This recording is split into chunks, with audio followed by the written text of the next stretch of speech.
friend to me. Wage a war, wage a war, wage a war, wage a war against mediocrity. It ain't no friend to me. Wage a war, wage a war, wage a war, wage a war against mediocrity. It ain't no friend to me.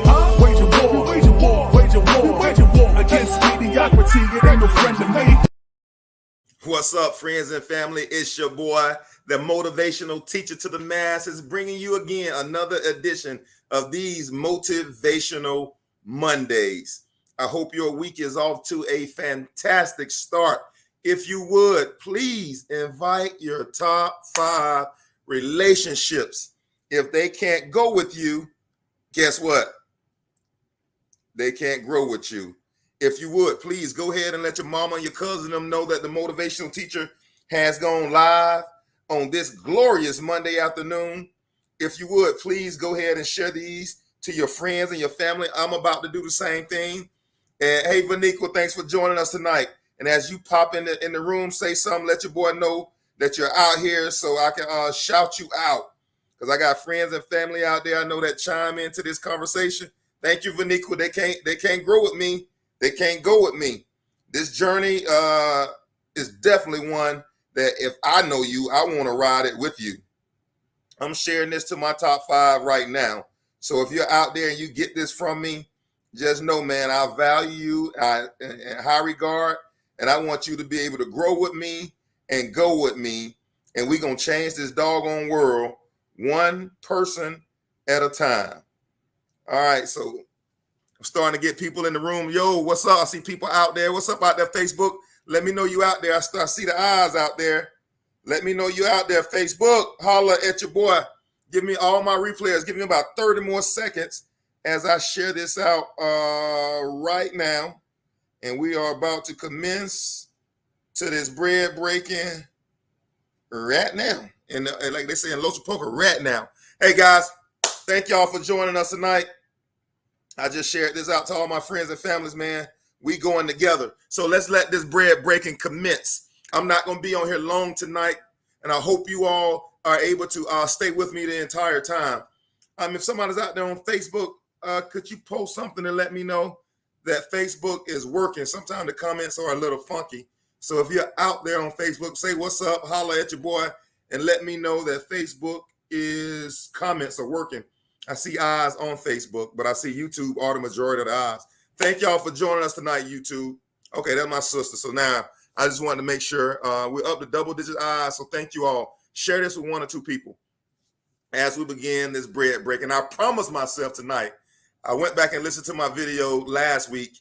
I was so excited that I could barely hold my mule, as they say in the old Baptist church, that I got way ahead of myself. And tonight I want to slow down and be able to break this bread. What's up, Q? Thanks for joining us, bro. I want to be able to break this bread into bite-sized pieces. I'm not going to rush myself tonight. I'm going to slow up, and I want to prove this concept line upon line, concept upon concept. Tonight, I want to discuss very briefly the question, what are you chasing? What are you chasing? I know right now in this day and time with the internet, we have so many ways to be connected to the outside world, whether it's through social media, whether it's through TV, whether it's through internet. Thank you, Mom, for joining us tonight. The notification didn't show. If you would, go ahead and click the notification at the top to make sure you get it next time I pop on. But right now, we're as connected as we've ever been to people, but as disconnected with people than we've ever been. It's oxymoronic that I can be so connected to the world through social media, through this phone, and I have access to almost any human that I would want to contact on this phone, but yet most people are lonely. Suicide rates are the highest they've ever been. I think right now, thefts and robberies and crime and death I know in Atlanta is just ridiculous right now, where a lot of people are killing other people for small, minute things such as $10. My question to us today is, what are we chasing? There are some of us who were out there working a 9 to 5 or an 8 to 5 every day that we despise, saying, I got to do what I got to do in order to feed my family. There's some more of us that we're addicted to alcohol. Hey, Greg, what's up, bro? We're addicted to alcohol. We're addicted to pornography. We're addicted to drugs. We're addicted to Oxycontin. We're addicted to prescription medicine. And we're so conditioned to be able to alter the truth of my life in whatever way I can because of what am I chasing? Tonight, I want to slow up and be plain and be clear because I know the people who are looking at this screen right now. I know that you have greatness on the inside of you. I know that you have something you're trying to manifest from the inside out. But tonight, for a brief moment, I got to talk about what are we chasing? Because I do believe, and this is just my setup, I do believe that the God of this world has blinded some eyes.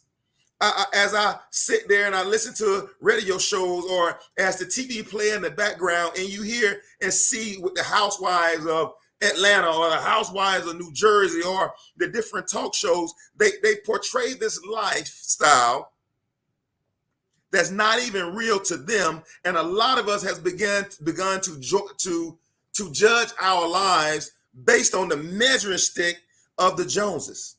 If the Joneses is doing well and I'm not doing as well as the Joneses, something must be wrong with my life. And we begin to chase the artificial. We begin to chase the subpar living that comes along with the life that the Joneses have.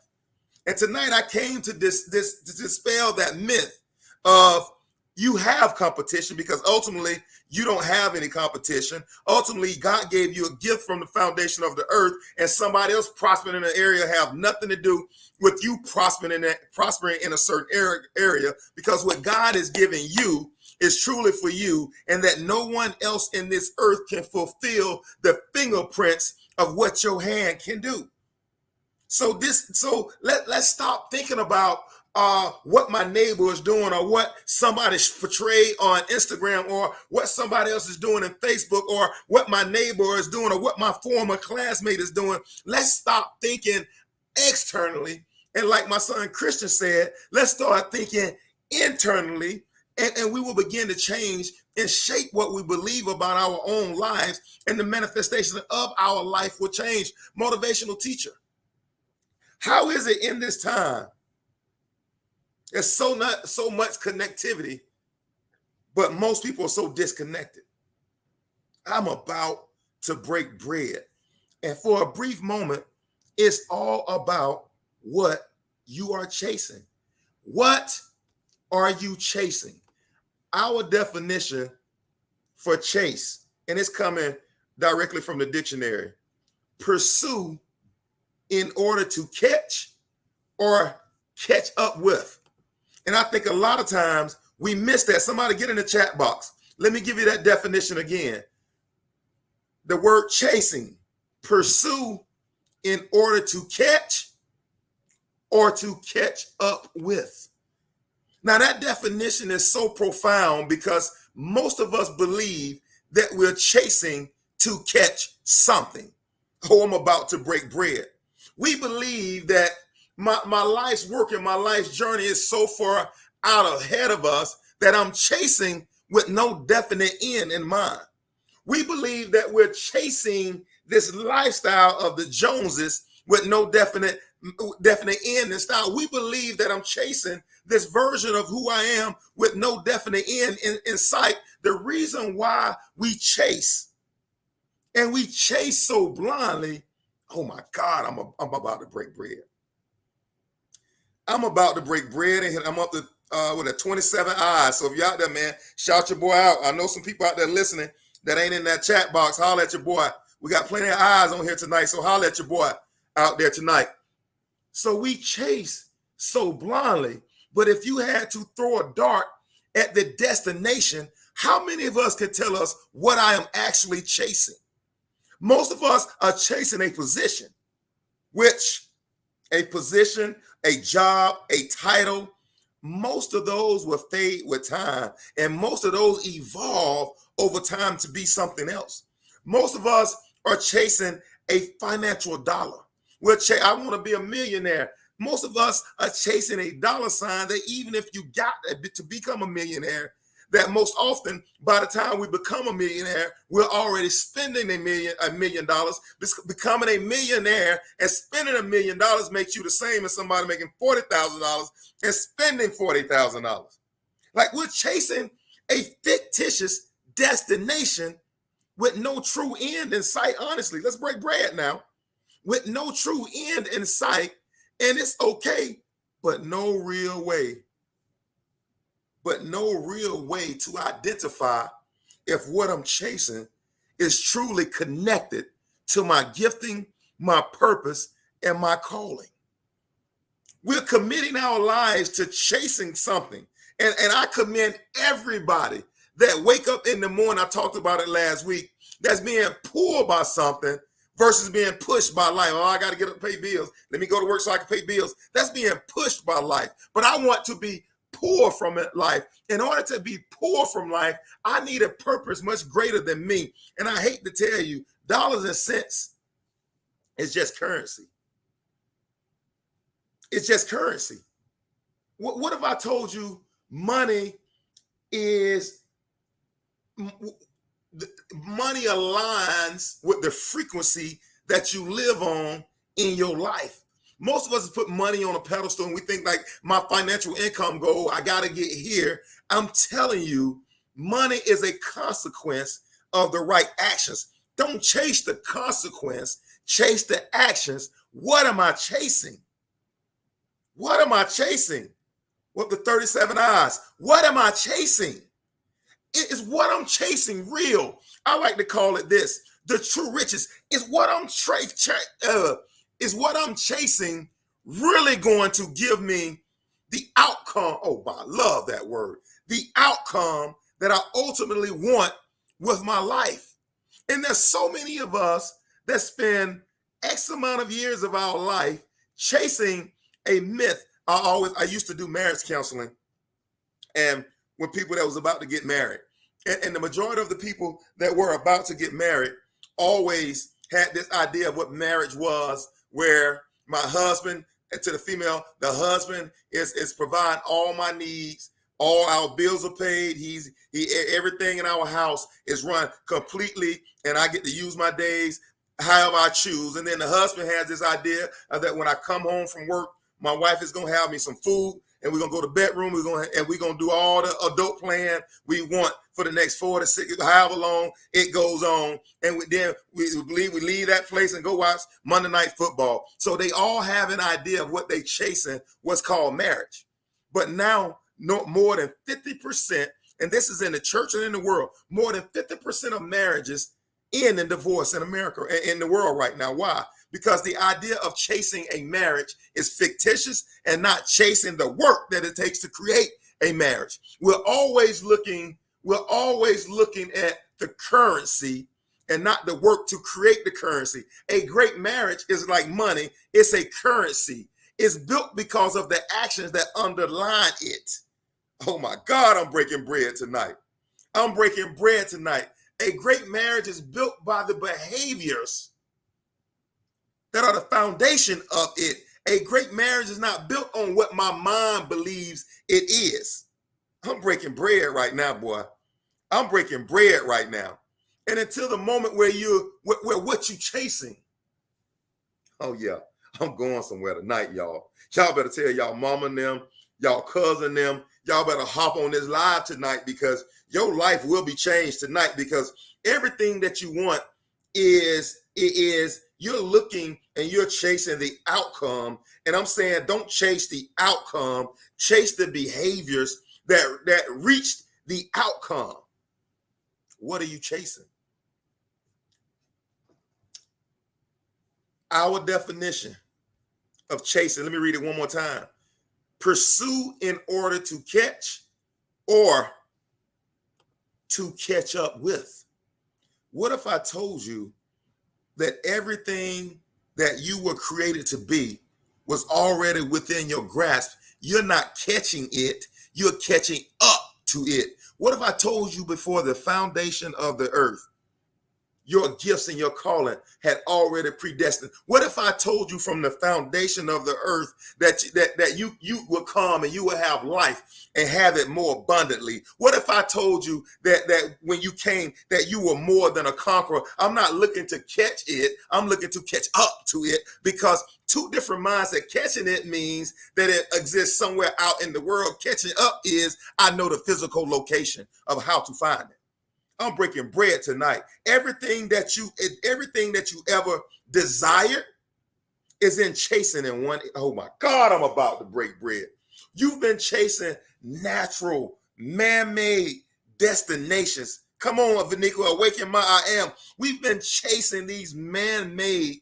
We've been chasing these physical targets. We've been chasing targets that our environment shaped us to want to accomplish. I remember when I was growing up, I told y'all we grew up in poverty, and poverty somehow grew up in me. And I remembered, I said, if I could just make $100,000, my life would be different. And so when I made my first $100,000, I made it and spent it so quick, I didn't even know I had $100,000.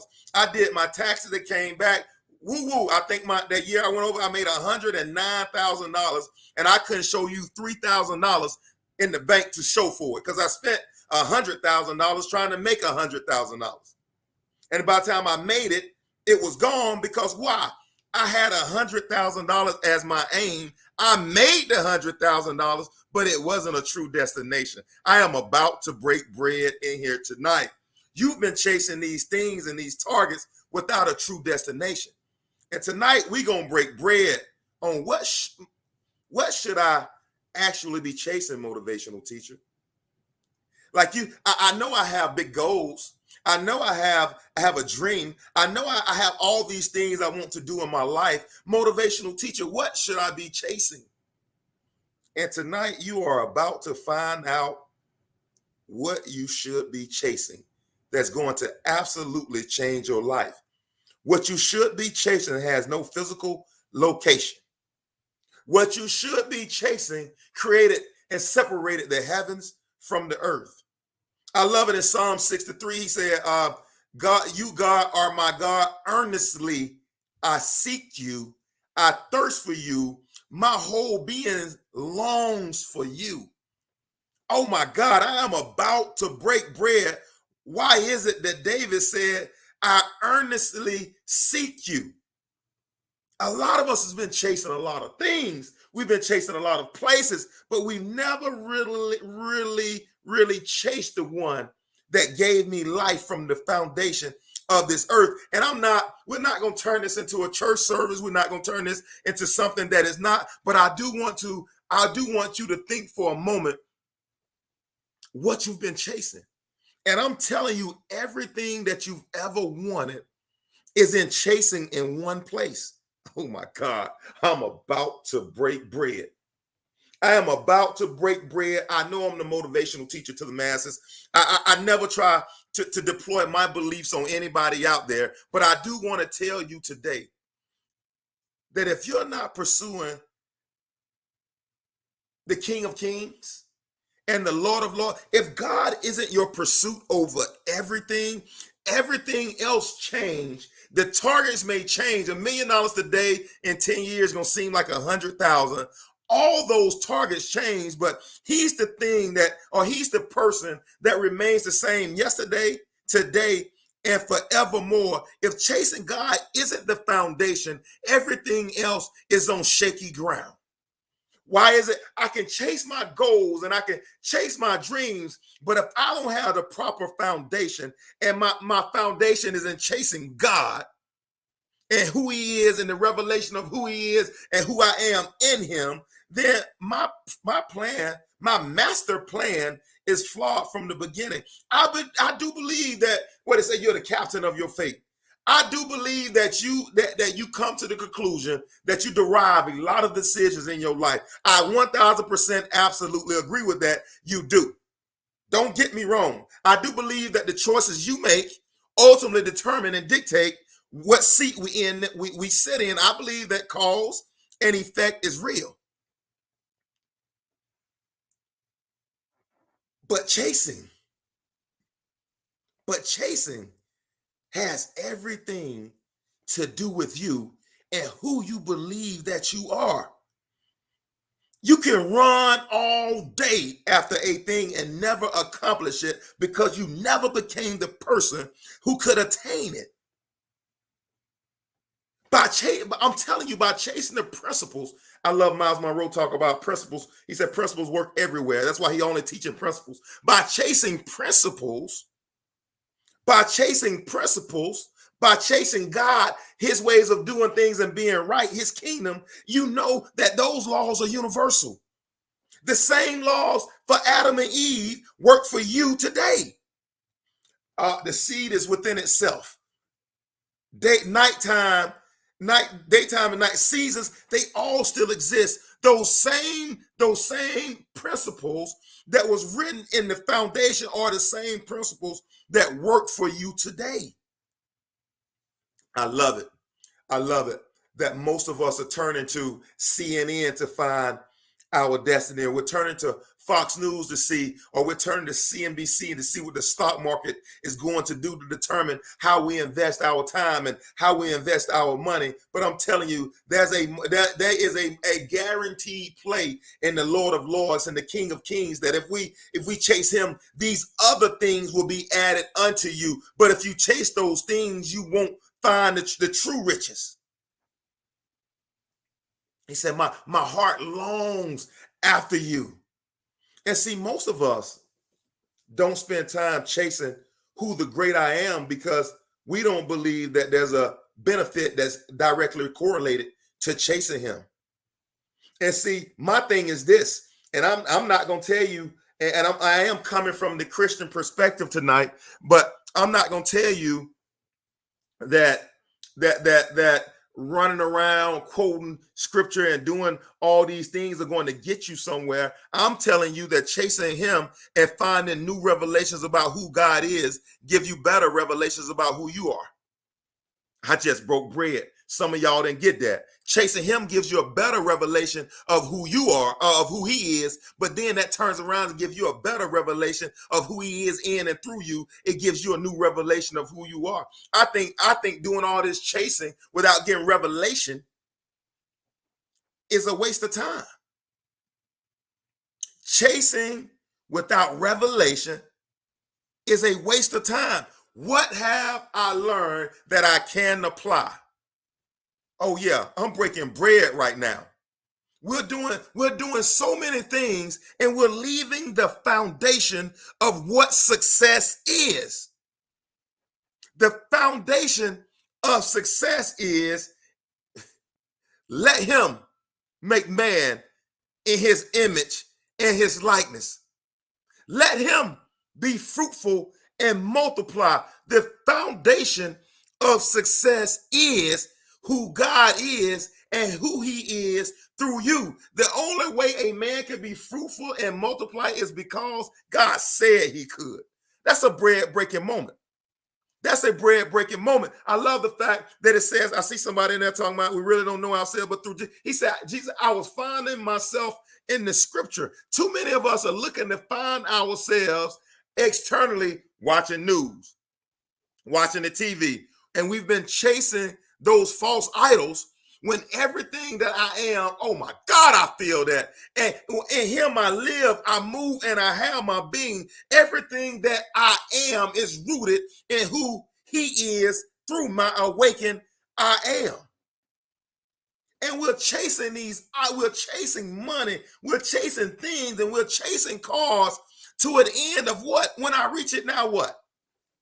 You get to $1 million, now what? You get that corner office, now what? What's the purpose? At the end, what's the purpose? Most of us cannot define what's the purpose. If I ask you now, what is the purpose of your life? You'll tell me what is your life's work? You'll tell me what you do for a living. I'm a nurse, or I'm a teacher, or I'm a construction worker, or I'm a brick mason, I'm a plumber. Most of us cannot describe our life work because what are we chasing? What are we actually chasing? I don't mean to oversimplify your life. I don't mean to oversimplify your life's work and your life journey. But my question is, what are you chasing? Most of the things, and I'm saying this from a motivational teacher perspective, because you need a why that pulls you. You need something much greater than you that connects you to something much greater than you to give you what you need to overcome the challenges that are going to happen in this life. There are so many humans that take their gifting, they take their talent back to the dirt from which it came. Hey, Lynn, thanks for joining us.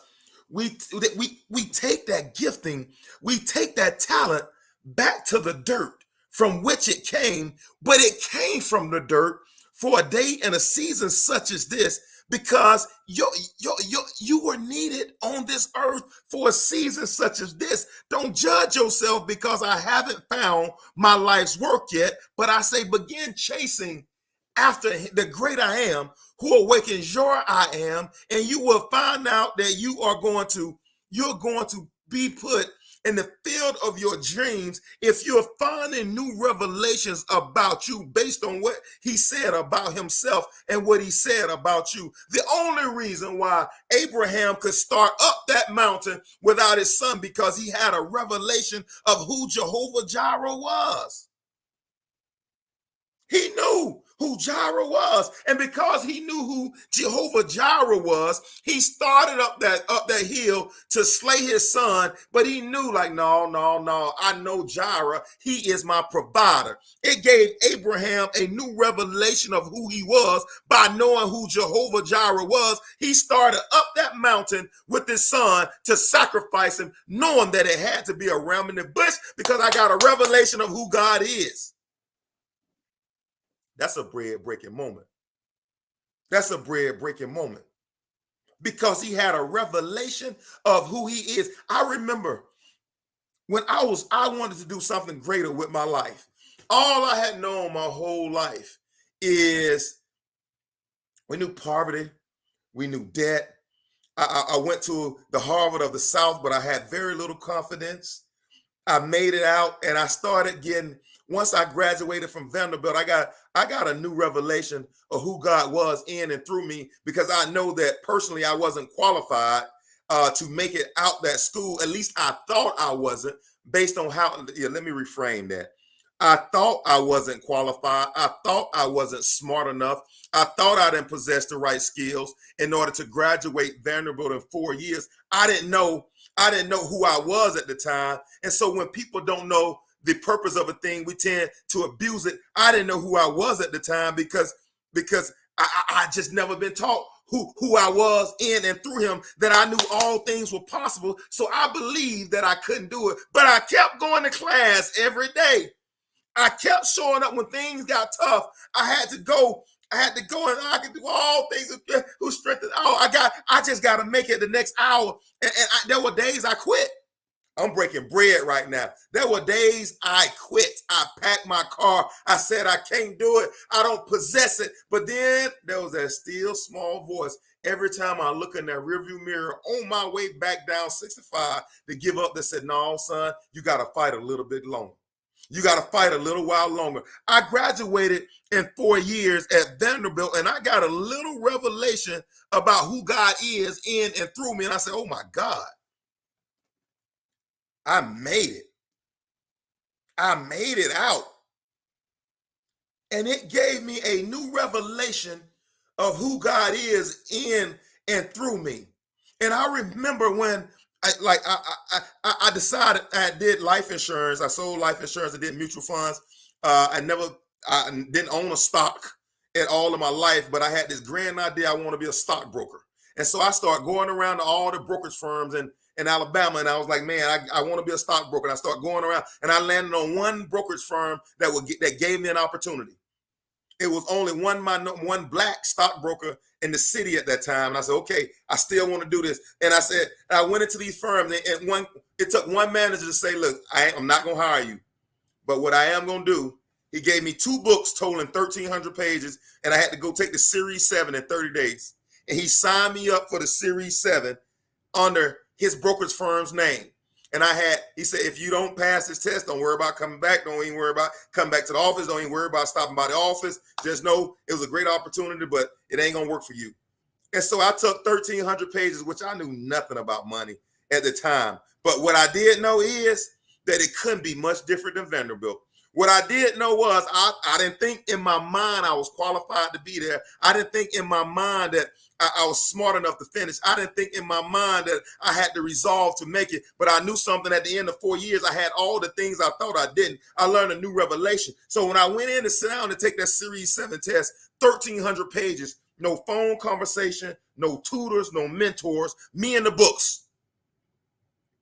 But I had a revelation of already, I had started up this mountain before.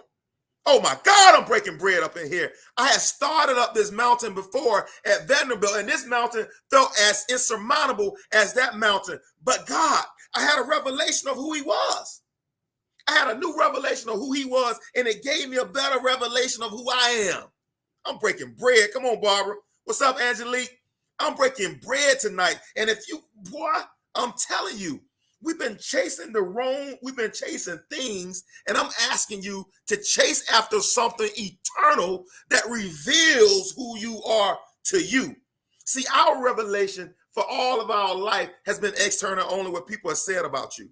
I mean, that's my revelation. But there's a new revelation about you that you can't learn until you learn who he is. Oh my God, I just broke bread. So I went in that Series 7, knowing I ain't got no money, knowing that everything I got is online, my rent is behind.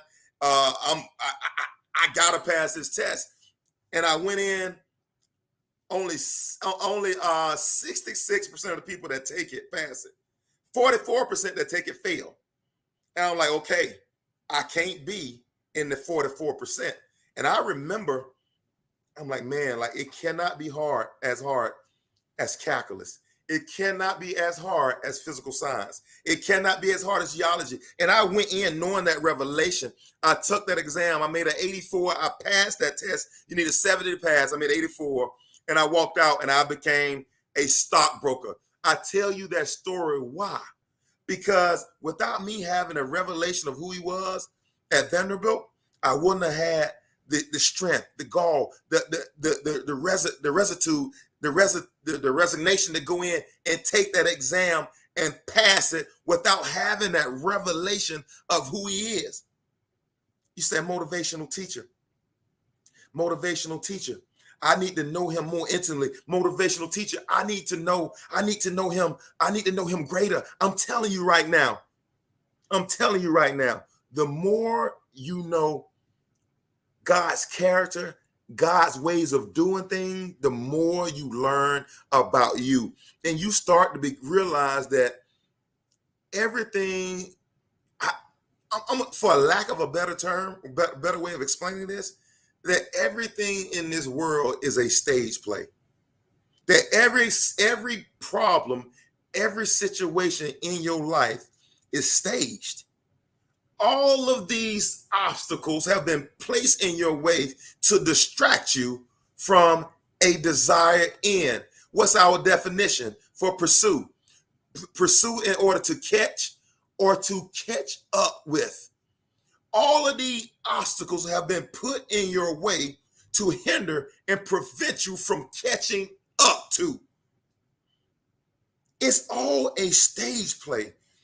Every hindrance, every disease, every step back, every divorce, every bankruptcy were all stage plays to keep you from pursuing or to prevent you from chasing true riches.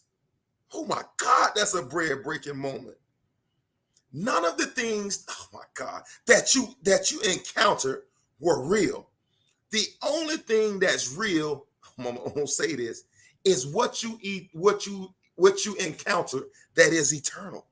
The more revelation I have about who God is, the more revelation I have that who he is through me. If I recognize him as a healer, and there's a sickness or disease, when COVID and everything came, I was never afraid because I already had a revelation of a healer.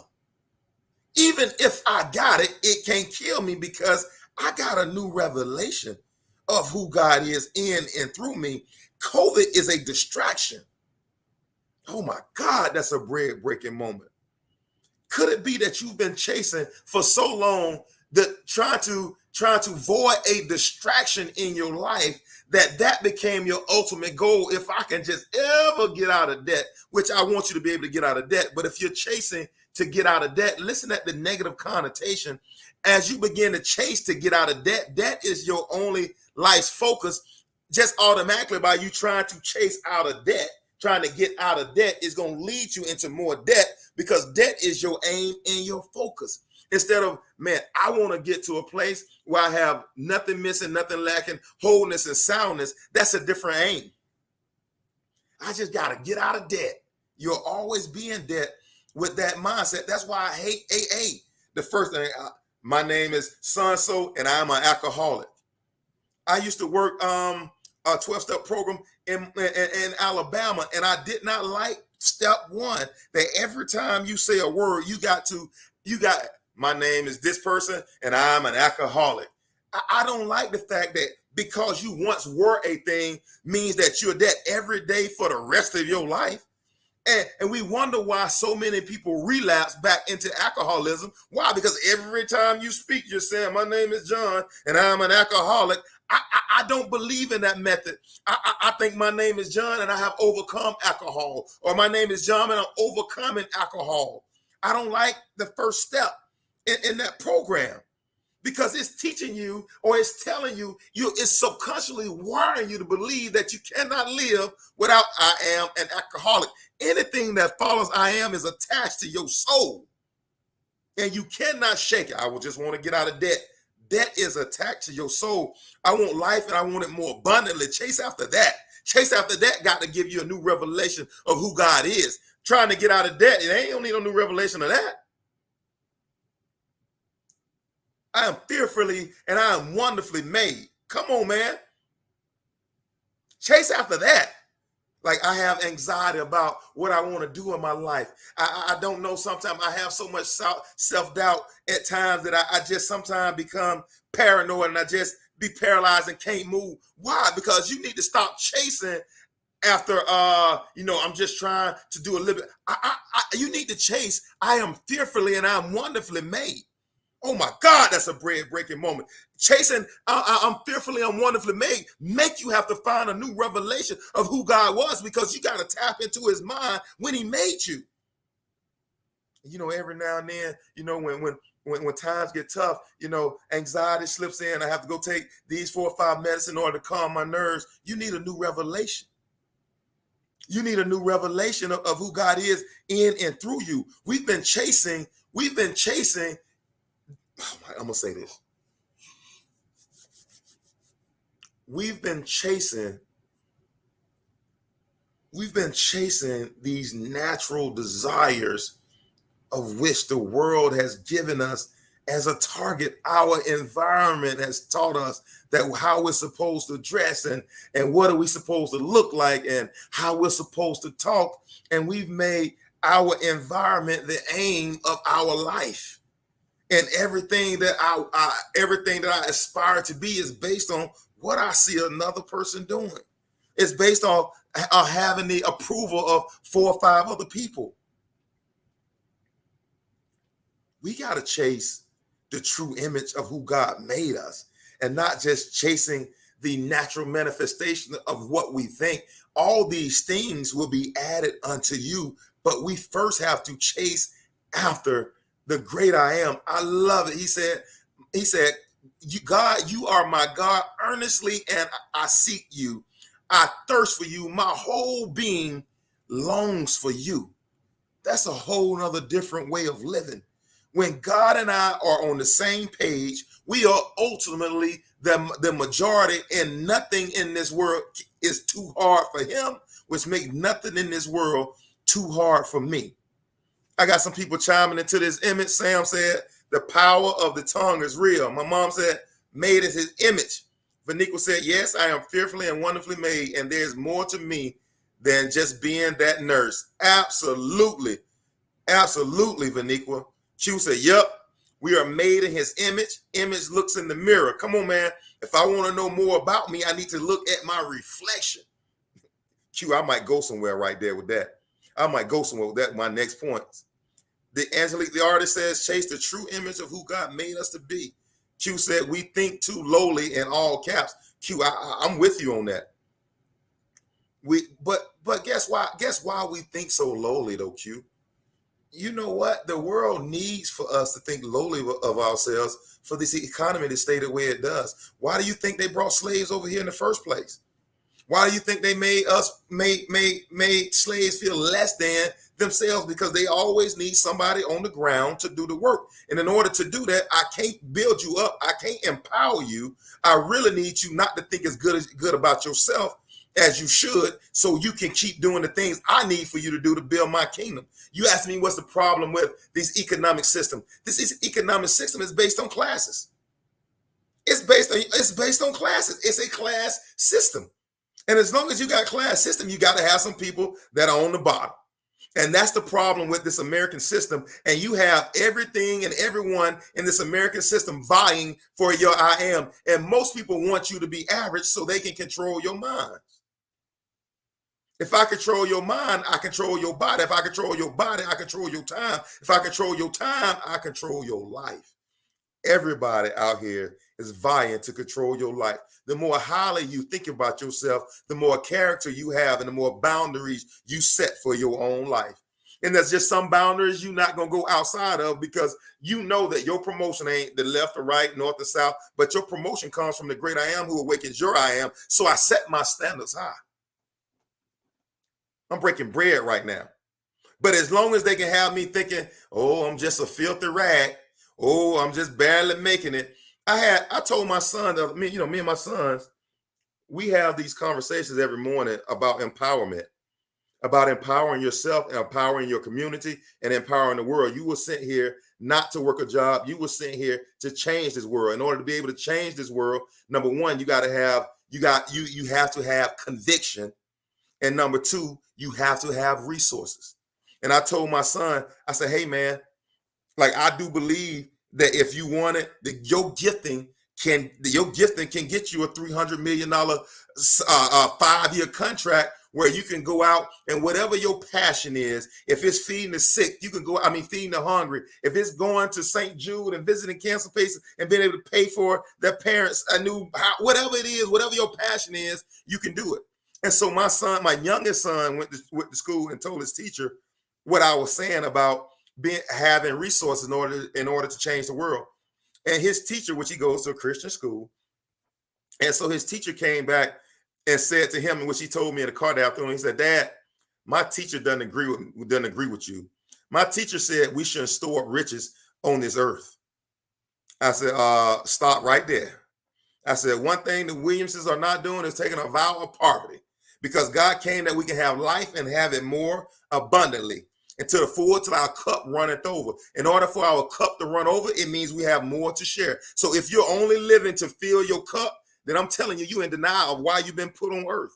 You chasing things, and you're not chasing the great I am, because God is, oh my God, I'm about to break bread. What can you give out of your overflow? What can you give out of your overflow? We give from our overflow. And that's why so many people are depressed, and you got so many barely making it, because they're giving from their cup. You were never meant to give for your cup.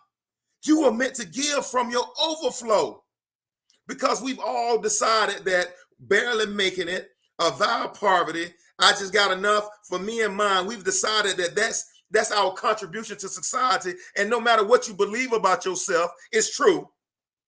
No matter who God is, you can raise your hand, pray till you blue in the face, but your God can outperform the revelation of who you are, the revelation of who you believe you are. He cannot outperform that. If he could, all men would be saved. All men would be, we would rob the graveyard of all potential if God had ultimate say so about what happens on this earth. But a man has free moral will to choose. If you choose a life of poverty, which I told my son, let me stop you right there. We never choose in poverty. Came so we can have life. And they say a good man leave an inheritance for his children. That's in there too. And I prefer to be on that side of the book than don't lay up riches on this earth. And nobody's laying it up because it's, oh my God. I think we've gotten this revelation of what we believe that is fictitious and it's false. And it's people trying to control your thinking, your mindset. Just that quick, that teacher tried to control Christians' thinking by saying, no, don't store up treasures on this earth. I bet her lights are on. Why pay your light bill? Huh? Why pay your gas bill? We've taken these things and we've taken this mindset and we made it be true. Like I will always, the reason why I can sit on here and talk for 45 minutes is out of my abundance. If I was bankrupt and I was depressed and woe is me, and no matter what, if what was going on in my life, I thought it was real, then I wouldn't have anything to share. But I share from my overflow. I'm telling you what I know. I'm not telling you something I heard from somebody else. I'm not telling you something I haven't, that I'm not proving ing. I'm telling you what I know. That if God be true, every man is a liar. Every man. Angelique just said, I've tried to give from my cup in poverty. It don't work the same as giving from overflow or abundance. It does not work the same. And I'm telling you, that's why, that's why I say you gotta get into the great I am, because it's hard to give from poverty. Eventually you start to believe, eventually you start and you come to the conclusion that if I give from poverty, you begin to come to the conclusion that that's how your life is what it was all meant for. If I've done that for 10 years, and I remember, we had to borrow soap from other family members, and we had to do all those things, but at the end of the day, those things don't say my value. They don't say my value. I got my mom chiming into this conversation. I'm going to get off this thing. My mom said, just don't let things have you. And two, I'll love to break bread around that, because I know a lot of times people tend to believe that if I get something that I've always wanted, it's just going to make me a worse version of who I am. There's some truth to that. But if you that version at $20,000 and that version at $100,000, you're still the same person. You're still the same person. A lot of people give us this mindset because they want us to stay right where we are, nothing more than what we have, and they make us not want nothing more than what we have. People, westernized people have been seeking to control your mind for a long time. They want to tell you how to think. They want you to tell you how to live. They want to let you know, like Romney told them, to go to the school you can afford. They want to control all those things in your mind. And religion and school are two of the foundations that they use to control us. Even that comment, just don't let things have you. If things can have you at 100,000, things got you at 20,000. It ain't the amount of money, or not the amount of things that you have that gets you. It's the mindset you currently have that have you. It ain't the money. My better way of saying that is, make sure that you change your mindset as you accumulate. Make sure that you're getting the right mindset. But I think people tell us that kind of stuff to keep us not wanting more. Well, I've heard it. If I get more money, more problems. Anybody ever heard that before? Hey, go tell that to the 1%. More money, no. Now, I ain't saying money doesn't make you exempt from problems. I'm not saying that money makes you exempt from problems. But if I had to pick problems, I'd rather go through the same problems with money than not having money. Money and resource that could put me in the right doctor's office, or I'm not begging or suing at the end of my life for the hospital, talking about what they should have did because I went to the one that I could afford and not the one that I should have gone to. Like they tell us all these things because they want us to live below our means. And most people that look like me, it's been passed down from generation to generation to generation. More money, more problems. Well, give them to me. Being broke creates more problems. Being broke creates more problems than having money does. Having money just amplifies whatever mindset you have. It doesn't make you worse. It doesn't make you better. It just amplifies whatever mindset you have. Being broke is the same way.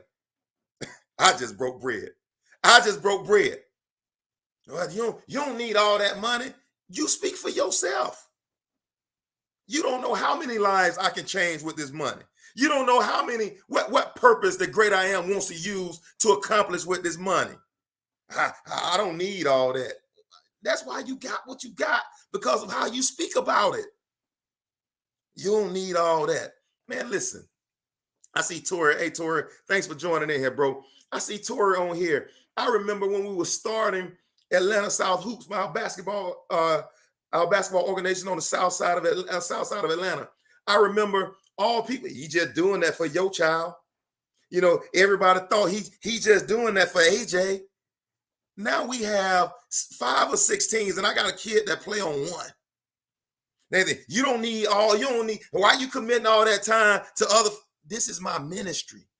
This is what I do. Some of you all might not have a divine connection to what you do, but it doesn't mean that I should start fulfilling what it's giving me. My wife and I don't make $1 from the organization, but we do it because that's our ministry. And from the out, you got all that. You don't need to be doing all. Why not?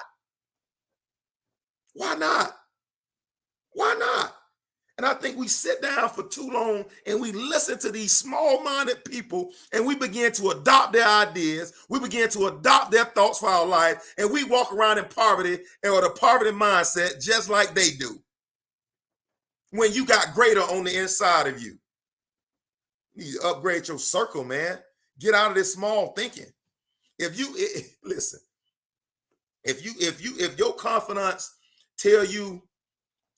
is telling you what all you shouldn't have and you shouldn't be, and how every idea you have come with too much risk, you need to find a different circle. I fly with eagles.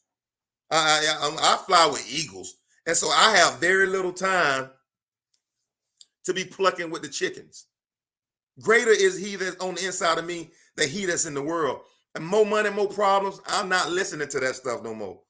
Slaves, obey your masters in the Lord, for this is right. All trying to control you. Bring this into the storehouse that there may be meat in mine house. Ain't no meat in God's house. All trying to control the way you think. You vote for this politician. If not, the world will never be as you know it. All mechanism to vie for your mind. They realize that your mind is your most powerful weapon.